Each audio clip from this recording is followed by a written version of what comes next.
नमस्कार विद्यार्थियों, स्वागत करती हूँ आपका PG YouTube channel GK special class में आपका। तो विद्यार्थियों, हमारे चल रहा है भारत का इतिहास। 2-3 दिन आपको बताया दीपावली की छुट्टी आ गई थी बीच में, आज से फिर हम कंटिन्यू क्लास लेंगे। हमारे चल रहा है भारत का इतिहास। भारत के इतिहास में हम क्या पढ़ रहे हैं? वैदिक सभ्यता। क्या पढ़ रहे हैं विद्यार्थियों? वैदिक सभ्यता। वैदिक सभ्यता में पहले हमने 4 वेद पढ़े थे, फिर हमने पूर्व वैदिक सभ्यता और उत्तर वैदिक सभ्यता। क्या पढ़ रहे हैं? पूर्व वैदिक काल या वैदिक सभ्यता बोलो या काल बोलो या उत्तर वैदिक काल। तो हमारे अभी हमने कल शुरू किया था, मतलब यानी पिछली क्लास में पूर्व वैदिक काल। पूर्व वैदिक काल का राजनीतिक जीवन पढ़ रहे। राजनीतिक जीवन में एक हमने पढ़ी थी प्रशासक इकाई और एक हमने राजा पढ़ा था। आज हमने थर्ड, पहले हमने बड़ा ए लिखा था, यहाँ बड़ा ए करके हमने पूर्व वैदिक काल लिखा, यानी उत्तर वैदिक काल नहीं, पूर्व वैदिक काल हमने शुरू किया है। उसमें भी 2 पॉइंट हमने पढ़े थे। आज थर्ड पॉइंट हम शुरू कर रहे हैं, गुप्तचर। क्या कर रहे हैं? गुप्तचर विद्यार्थियों। तो क्या है? वैदिक काल में गुप्तचर प्रणाली प्रारंभ हो चुकी थी तथा गुप्तचरों को स्पर्श कहा जाता था। वैदिक काल में विद्यार्थियों गुप्तचर प्रणाली शुरू हो गई थी। वैदिक काल में गुप्तचर प्रणाली प्रारंभ या शुरू एक ही बात हो गई थी तथा गुप्तचरों को स्पर्श क्या कहा जाता था विद्यार्थियों? क्वेश्चन ऐसे आएगा, वैदिक काल में गुप्तचरों को क्या कहा जाता था? तो स्पर्श कहा जाता था। फिर संस्थाएं क्या है विद्यार्थियों? संस्थाएं सभा, विशिष्ट लोगों की संख्या। सभा यानी विशिष्ट लोगों की संख्या। फिर क्या? समिति, जन सामान्य की संख्या। जन सामान्य की संख्या क्या है? समिति। विद्यार्थियों नोट, समिति के मुखिया को ईशान कहा जाता था। विद्यार्थियों जो समिति के मुख्य होता था उसे क्या बोलते थे? ईशान। क्या बोलते थे विद्यार्थियों? ईशान बोलते थे। फिर वित्त यानी सबसे प्राचीन संस्था। सबसे प्राचीन संस्था को क्या बोलते थे? वित्त थे। सॉरी मैंने पहले गलत बोल दिया था, विदत बोलते थे। सभा, समिति, विदत। फिर ये नोट से लिखा है मैंने, ऋग्वेद में सभा का 8 बार, समिति का 9 बार तथा विदत का 122 बार उल्लेख मिलता है। किसमें मिलता है विद्यार्थियों? ऋग्वेद में। ऋग्वेद सभा का 8 बार, समिति का 9 बार तथा विदत का 122 बार उल्लेख मिलता है विद्यार्थियों। तो इसका स्क्रीनशॉट लो, फिर हम आगे और चलते हैं नेक्स्ट पॉइंट में। तो विद्यार्थियों चलो मैं बोल रही हूँ, आप लिख लो गुप्तचर। वैदिक काल में गुप्तचर प्रणाली प्रारंभ हो चुकी थी तथा गुप्तचरों को स्पर्श कहा जाता था। फिर संस्थाएं क्या है? संस्थाएं सभा, पहला एक पॉइंट लिखना, सभा, विशिष्ट लोगों की संख्या। समिति, जन सामान्य की संख्या। नोट्स, ये नोट्स लिखना बीच में। समिति के मुखिया को ईशान कहा जाता था। विदत, सबसे प्राचीन संस्था। ऋग्वेद में सभा का, ऋग्वेद हमने वेद पढ़े थे ना 4 उनमें से, ऋग्वेद में सभा का 8 बार, समिति का 9 बार तथा विदत का 122 बार उल्लेख मिलता है। आपने लिख लिया होगा। चलो आगे चलते हैं।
तो विद्यार्थियों आगे देखो क्या है, नोट्स लिखा है मैंने।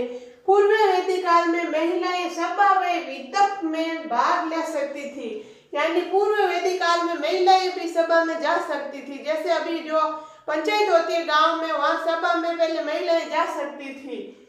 ऐसे बोलते ना, अब हम आजाद हो गए, अब हम ऐसे मॉडर्न, नहीं पहले ज्यादा आती थी, महिलाएं भी जाती थी, आजकल नहीं जाती हैं। जबकि समिति में महिलाओं का प्रवेश वर्जित था। फिर है न्याय व्यवस्था। क्या है विद्यार्थियों? न्याय व्यवस्था। हड़े हड़े पॉइंट है, गे तक अभी हमने लिखा न्याय व्यवस्था। अगला पॉइंट, वैदिक काल में न्यायाधीश को प्रसन्न विनायक कहा जाता था, जबकि अपराधों को उग्र व जीवघृत कहा जाता था। उग्र व जीवघृत किसे कहते थे? अपराधों को वैदिक काल में। और न्यायाधीश को प्रसन्न विनायक कहा जाता था। इसके स्क्रीनशॉट लो, फिर आगे चल रहे हैं, 2 लाइन चले लो।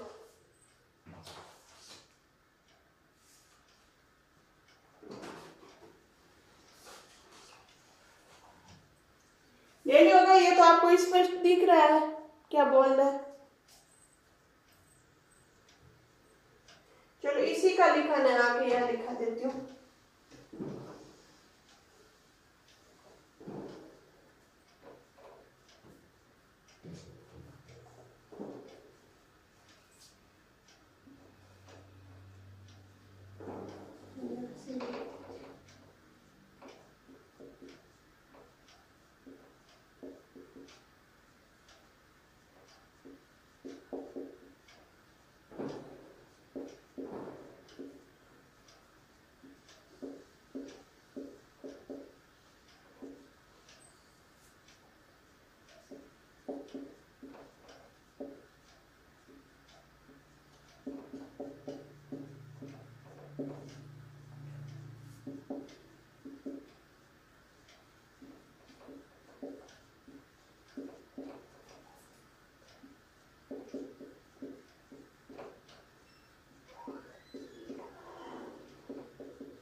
आगे देखो विद्यार्थियों, इसी का पॉइंट है, मैं ऊपर लिखा रही हूँ।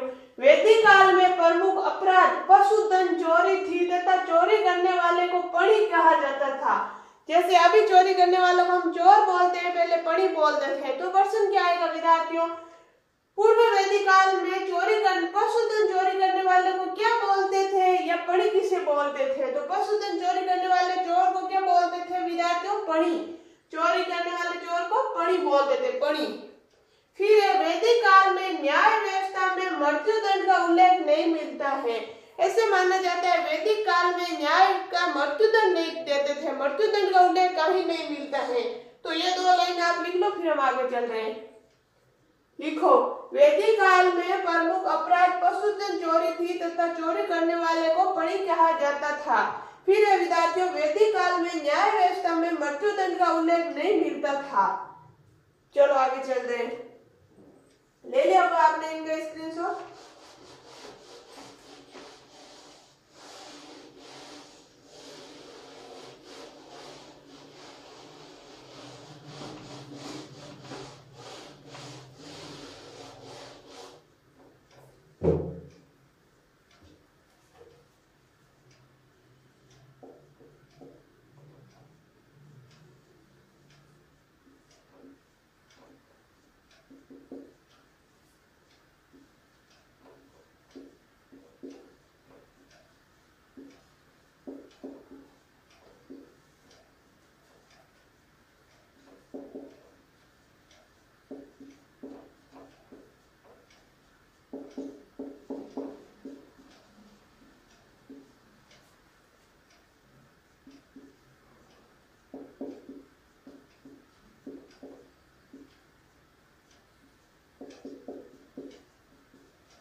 विद्यार्थियों अगला पॉइंट है युद्ध।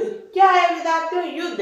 ये लास्ट पॉइंट है पूर्व वैदिक काल के राजनीतिक जीवन का, कि इसका राजनीतिक जीवन का लास्ट पॉइंट है। फिर हम पढ़ेंगे सामाजिक जीवन, फिर हम पढ़ेंगे आर्थिक जीवन, फिर हम पढ़ेंगे धार्मिक जीवन। ऐसे करते करते हम एक एक पॉइंट पढ़ेंगे। तो युद्ध, वैदिक काल में भूमि को लेकर लड़ाइयां होती थी। वैदिक काल में भूमि को लेकर लड़ाइयां होती थी, आज भी होती है। आपने कहीं देखा ऐसे जैसे न्यूज़पेपर में आ जाता भाई भाई के बीच में लड़ाई। अभी पीछे एक वीडियो चल रहा था, एक भाई ने एक भाई को ट्रैक्टर से कुचल के मार दिया जमीन के लिए। बहुत बुरा होता है विद्यार्थियों। तो आपको पता है युद्ध वैदिक काल में भूमि को लेकर लड़ाइयां होती थी, पहले भी होती थी, ऐसे मत सोचना अब होती है। वैदिक काल में युद्ध के लिए गेविष्ठी शब्द का प्रयोग किया जाता था। किसका? गेविष्ठी। गेविष्ठी शब्द का प्रयोग युद्ध के लिए किया जाता था। जैसे अभी हम बोलते हैं ना युद्ध लड़ रहे हैं, युद्ध, पहले ऐसे बोलते हैं गेविष्ठी, गेविष्ठी हो रहा है, गेविष्ठी।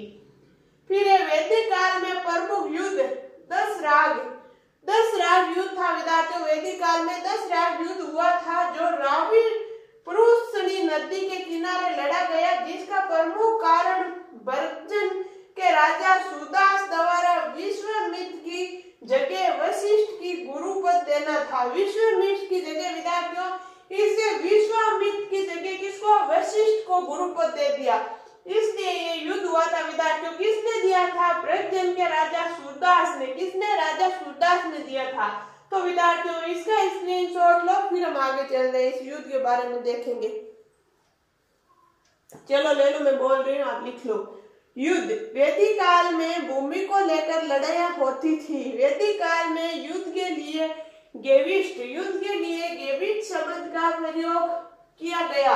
वैदिक काल में प्रमुख युद्ध 10 राग युद्ध हुआ था, जो रावी पुरुषनी नदी के किनारे लड़ा गया, जिसका प्रमुख कारण ब्रजजन के राजा सुदास द्वारा विश्वामित्र की जगह वशिष्ठ की गुरुपद देना था। वशिष्ठ को गुरुपद देना था, यहाँ मैंने की लिख दिया को गुरुपद देना था। आपने स्क्रीनशॉट ले लिया। चलो अब आगे चल रहे हैं, हम युद्ध के बारे में देख रहे हैं। आगे देखो विद्यार्थियों, क्या देख रहे हैं हम? 10 राग युद्ध। 10 राग युद्ध क्या था, इसकी पूरी डिटेल्स। नदी कौन सी थी? रावी या पुरुषनी नदी। कौन सी थी विद्यार्थियों? रावी या पुरुषनी नदी। कारण, किस कारण हुआ था ये युद्ध? ब्राजन बोलो या हम यहाँ पे देख रहे थे ब्रगजन या ब्रांजन बोलो, एक ही बात है ना, अलग अलग नाम नहीं है ये। ब्रांजन के राजा सुदास द्वारा विश्वामित्र के स्थान पर वशिष्ठ को गुरु बनाने पर या गुरु का पद देने पर किन के मध्य, ये पॉइंट है विद्यार्थियों, किन के मध्य हुआ था? एक तरफ थे ब्रजजन के राजा सुदास, एक तरफ थे 10 जन। कौन थे 10 जन? जिनमें से पंचजन्य, 5 जो मेन जन थे, कौन से थे? पंचजन्य, अनु, यदु, तुर्वस, पुरु, दुद्य। अनु, यदु, तुर्वस, पुरु, दुद्य और अन्य जन, यानी कि अन्य और जन थे। ये नीचे लिखना अन्य जन, फिर शिव, और ये 4 मैंने जो इधर लिखे ना विद्यार्थियों, ये आपको यहाँ नीचे लिखना है। मेरे जगह नहीं थी, आपकी जगह होगी नोटबुक में, नीचे ही लिखना। शिव, पक्था, अलिना, बलना, विषाणी, इनके मध्य युद्ध हुआ था। एक तरफ तो ये 10 जन थे, एक तरफ ये थे। 10 में से 5 ये मेन जन है, 5 ये अन्य जन है। पंचजन्य, अनु, यदु, तुर्वस, पुरु, दुद्य। अन्य जन शिव, पक्था, अलिना, बलना, विषाणी, ये थे विद्यार्थियों। इसका स्क्रीनशॉट लो, फिर हम आगे चल रहे हैं। लिखो 10 राग युद्ध। 10 राग युद्ध, नदी कौन सी थी? रावी या पुरुषनी नदी। कारण, ब्राह्मण के राजा सुदास द्वारा विश्वामित्र के स्थान पर वशिष्ठ को गुरुपद देना। किनके मध्य हुआ था? एक तरफ तो लिखना ब्रजजन के राजा सुदास या सुदास, कुछ बोलो, सूर्य नहीं है, सुदास, और एक तरफ लिखना 10 जन, जिनमें पहले लिखना पंचजन्य, यानी 5 मेन जन पंचजन्य, जिसमें से एक नंबर लिखना अनु, फिर यदु, फिर तू, रे के ऊपर वाला रे, तुर्वस, फिर पुरु, फिर दू आधा दे, ये दुद्य, फिर अन्य जन लिखना शिव के नीचे ही वो उधर वाले लिखना पक्था, अलिना, बलना, विषाणी। तो विद्यार्थियों आपने स्क्रीनशॉट ले लिया होगा। चलो आगे चल रहे हैं।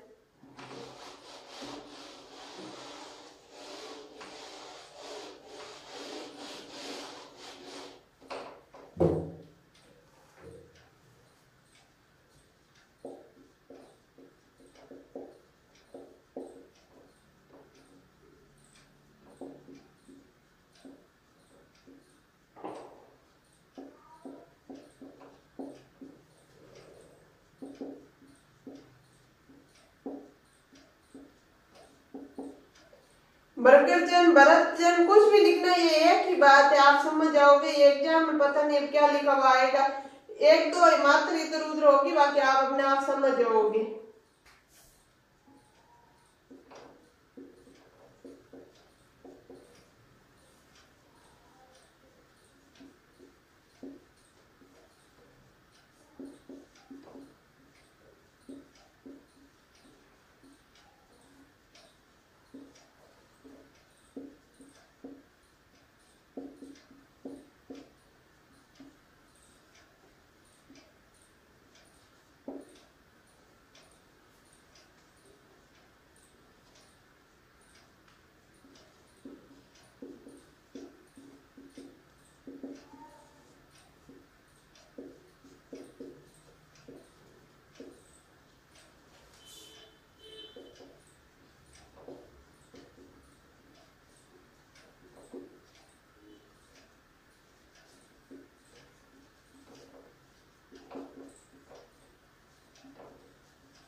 आगे देखो विद्यार्थियों, उस युद्ध का परिणाम क्या हुआ? इस युद्ध का परिणाम क्या हुआ? भरतजन का राजा सुदास विजय हुआ था। सुदास राजा विजय हुआ था विद्यार्थियों। नोट से बर्गजन या तीव्र सुजन का सहयोग मिला। बर्गजन को तीव्र सुजन का सहयोग मिला। श्रीजे कबीले ने दिया। श्रीजे कबीले ने इनका सहयोग किया था विद्यार्थियों। किसने किया था? श्रीजे कबीले ने। इसलिए उनकी विजय हुई। फिर वैदिक काल में आर्यों व अनार्यों के मध्य युद्ध होते थे। वैदिक काल में आर्य और अनार्यों के मध्य विद्यार्थियों युद्ध होता था। फिर अनार्यों को ऋग्वेद में अजयवन, अदर्व्यू, मग्रवाच और अपनास कहा गया था। अनार्यों को ऋग्वेद में विद्यार्थियों क्या कहा गया था? एक सेकंड, चलो अब देखो कोई इश्यू हो गया।